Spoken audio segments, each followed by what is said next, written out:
Hello everyone. Today we will learn regarding ossification. In previous lecture we have seen regarding bone components. Bone components, there are two: bone cell and matrix. Bone is made up of bone cell and bone matrix. Bone cell, that we have seen osteoprogenitor, osteoblast, osteocyte, osteoclast, as well as matrix, organic and inorganic components.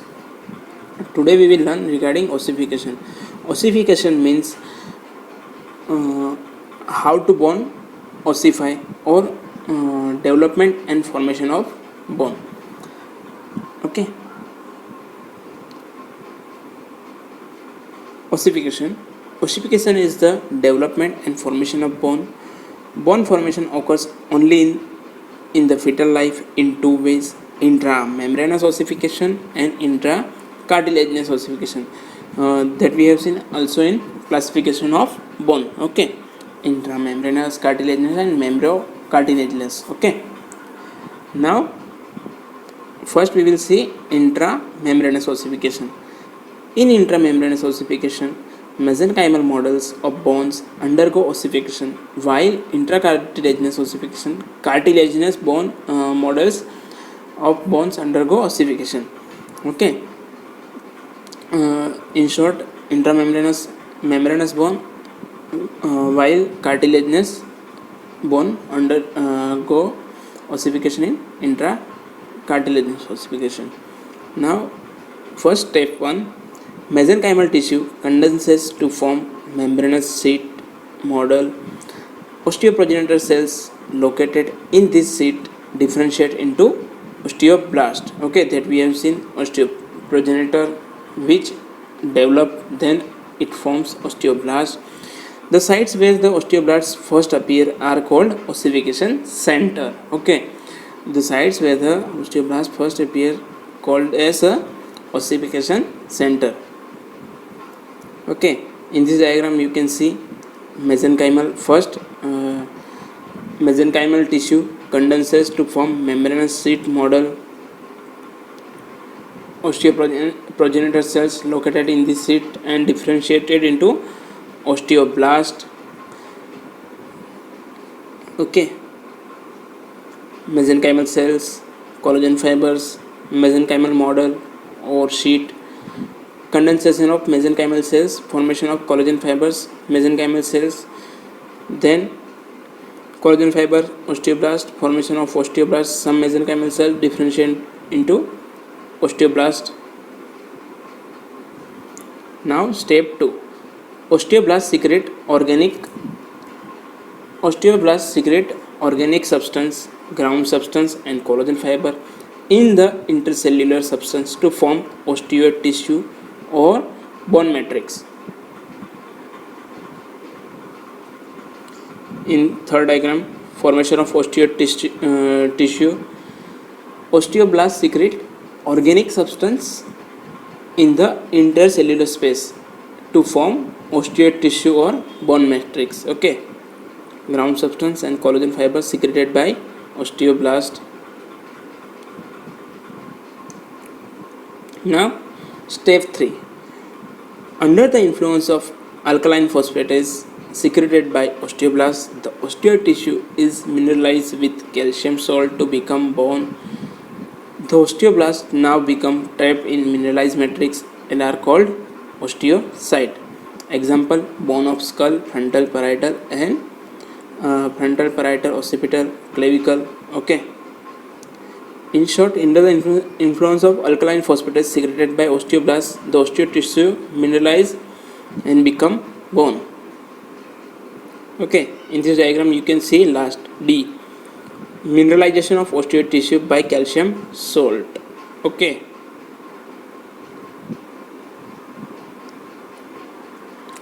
Now we will see regarding cartilaginous ossification.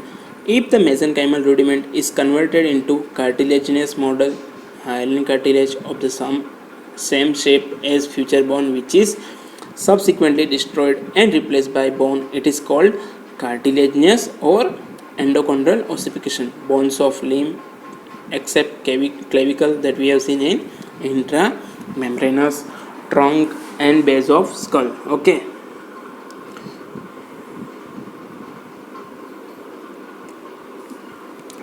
Step in the first step, the cartilaginous cells of cartilaginous model enlarge and matrix surrounding them is calcified under the influence of alkaline phosphatase secreted by cartilage cells. The cartilage cells disappear, leaving behind the empty spaces called primary areolae. Okay. Description is same. Cartilaginous cells, cartilage model enlarge and matrix surrounding them is calcified under the influence of alkaline phosphatase. Okay. Then cartilage cells die and disappear, leaving behind the empty spaces called primary areolae. Step 3. The cells on the surface of the periosteum differentiate into osteoblasts, which enter at the site of ossification along with the blood vessels termed as periosteal bud. Periosteal bud.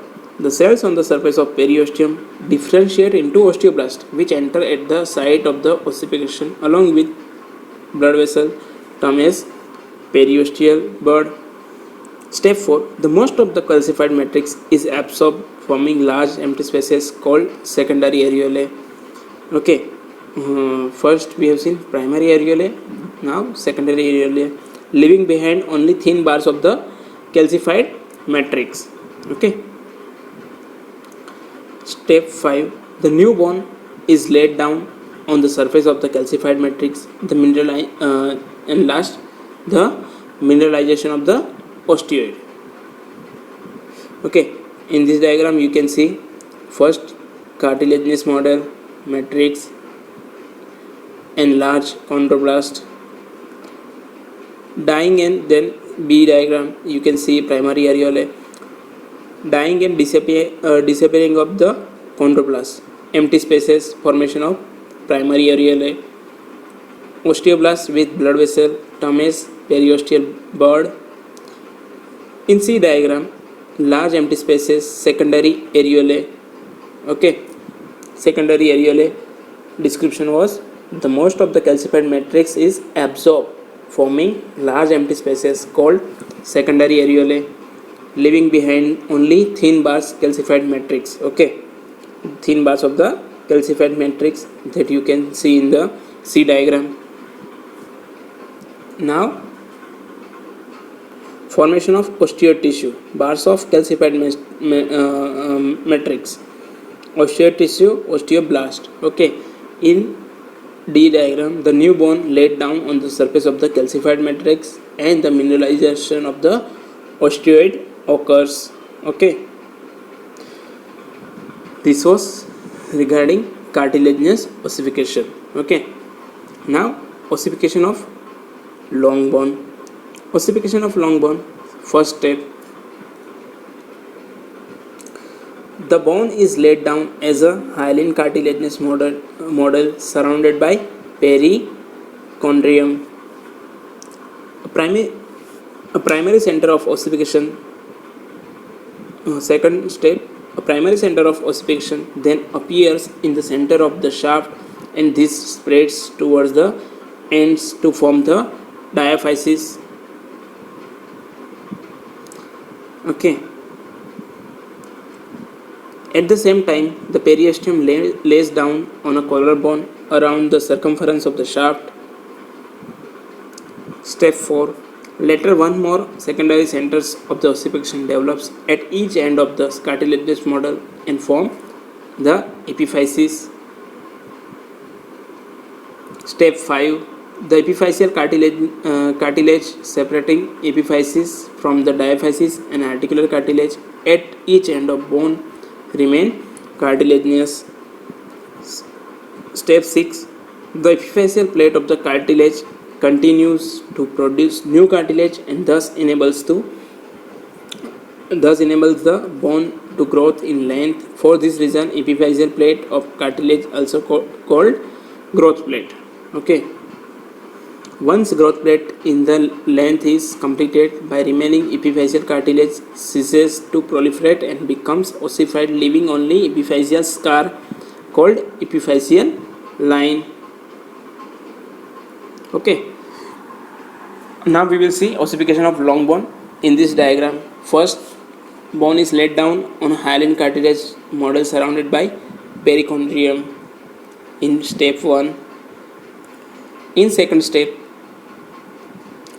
a primary center of ossification appears in the center of the shaft, and this spreads towards the ends to form the diaphysis. You can see spreading of the ossification center. At the same time, periosteum lays down on a collarbone around the circumference of the shaft. Okay. At the same time, periosteum lays down collarbone, periosteal collar. In this diagram, you can see periosteal collar. Okay. Step 2 and 3. Now, step 4. Later, one or more secondary centers ossification develops at each end of the cartilaginous model and form epiphysis. Okay. In step 4, you can see secondary center and form the epiphysis. In fifth stage, the epiphyseal cartilage separating epiphysis from the diaphysis and articular cartilage at each end of bone remain cartilaginous. Okay. In step 5, you can see epiphyseal cartilage, articular cartilage. Step 6. The epiphyseal plate of the cartilage continues to produce new cartilage, thus enables the bone to growth in length. Okay. In short, growing of bone. For this reason, epiphyseal plate of cartilage is also called growth plate.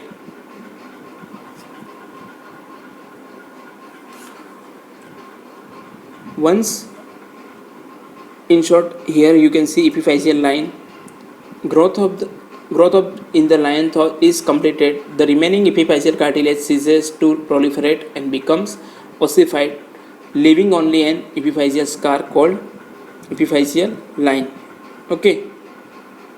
In this diagram, you can see diaphysis epiphysis, proximal epiphysis, and epiphyseal line.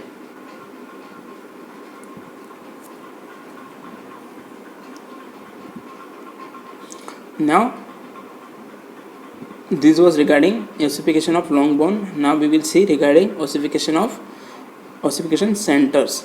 Okay, from where bone develops. Okay, these are the sites where bone formation begins. They are divided into two types: primary ossification center and secondary ossification center. Primary ossification center appear before birth, usually between 7th and 12th week, 7th to 12th week. With some exception, primary ossification centers of tarsal and carpal bones appear after birth, except those of talus, calcaneum, and cuboid. Secondary ossification center appear as a rule after birth, usually from the time of birth to 5 years of age. Primary 7 to 12th week, with some exception, primary ossification centers, tarsal and carpal bones. Okay. Where secondary ossification center appears from birth to 5 years of age. Primary centers forms diaphysis and the secondary centers form the epiphysis. Okay. Primary center forms the diaphysis and secondary forms the epiphysis. The fusion of the epiphysis with the diaphysis starts at puberty and is usually completed by the age of 25 years. No more bone growth can take place. Okay, so in short, after 25 there will be no growth in the bone or height. So take precaution or be careful while advertising that by using this medicine you can increase your height at any age. Okay. Growth structure of the typical long bone. It contains three parts, shaft and two ends that we have seen. Shaft is an elongated part between the two expanded ends. It is made of outer thick shell of compact bone enclosing a cavity called medullary cavity, thus providing maximum strength with the minimal material and weight. The medullary cavity, etc., we have seen in bone components. The medullary cavity is filled with yellow bone marrow. At birth, it is filled with red bone marrow and is involved in active hemopoiesis. The ends are expanded and made up of calcaneous bone converted by a thin shell of the compact bone. The ends of long bones are converted by an articular hyaline cartilage takes part in formation of the joints. Okay. Now we will see regarding development of typical long bone. A typical long bone develops from a performed model of hyaline cartilage in three parts, two ends and shaft. The two ends are formed by the secondary centers of ossification and the shaft is formed by the primary ossification center. Before the ossification is complete, the following parts can be identified by young long bone. Okay, before the before the ossification is complete, the following parts can be identified by young long bone. These are epiphysis, epiphyseal plate, metaphysis and diaphysis. Epiphysis. Okay, in this diagram you can see epiphysis, epiphyseal plate, that is growth plate, diaphysis and metaphysis. Okay, epiphysis, these are the ends of long bones which ossify from secondary ossification center. Types of epiphysis: pressure epiphysis, it is converted by an articular cartilage, helps in transmission of the body weight. Example, head of the femur. First, pressure epiphysis, it is converted by an articular cartilage, helps in transmission of the body weight, head of the femur. Traction epiphysis, word suggests traction. Okay, due to traction action, it is produced by pull of the muscle or muscles. It is non-articular and provided attachment to muscles. It ossifies later than the pressure epiphysis. Okay, first pressure, then traction. Atavistic epiphysis, it is an independent bone in lower mammals which in men get fused to the nearest bone to receive nutrition from the host bone. It grows like parasite. Okay, example, coracoid process of scapula, posterior tubercle of the talus. In short, they resemblance like parasite. So now last one, aberrant epiphysis. It is epiphysis which appears at unusual end of the short long bone. Epiphysis at the head of first metacarpal. Normally it appears at the base of the first metacarpal bone. Okay, epiphysis at the head of the first metacarpal. Normally it appears at the base of the first metacarpal. Okay, in this diagram you can see types of epiphysis: pressure epiphysis, head of femur. Okay, transmission of weight. Traction epiphysis due to muscle attachment and traction movement. Atavistic, parasite like, posterior tubercle of talus, coracoid process of scapula. Aberrant epiphysis for head of first metacarpal. Okay,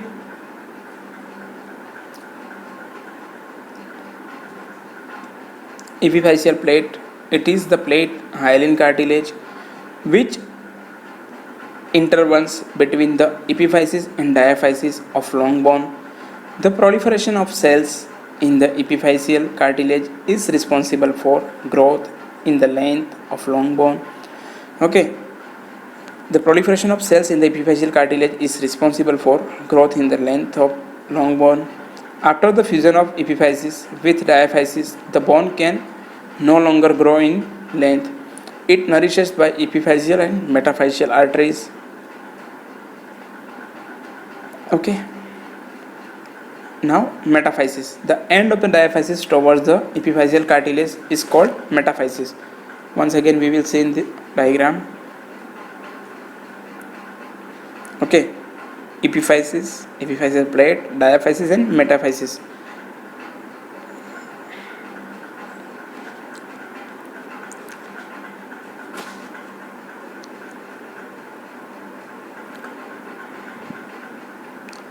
The end of the diaphysis towards the epiphyseal cartilage is called metaphysis. It is most actively growing area of long bone. Before fusion of epiphysis, the metaphysis is profusely supplied by blood from the nutrient, periosteal or juxta-epiphyseal artery. Diaphysis, it is elongated part of bone between the metaphysis. It develops from primary ossification center that we have seen.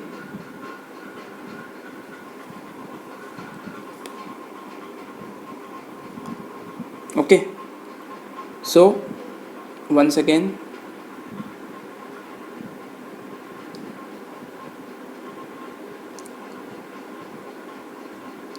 epiphysis, epiphyseal plate, diaphysis, metaphysis, as well as epiphysis type, pressure, traction, advestic, aberrant. Okay, thank you everyone.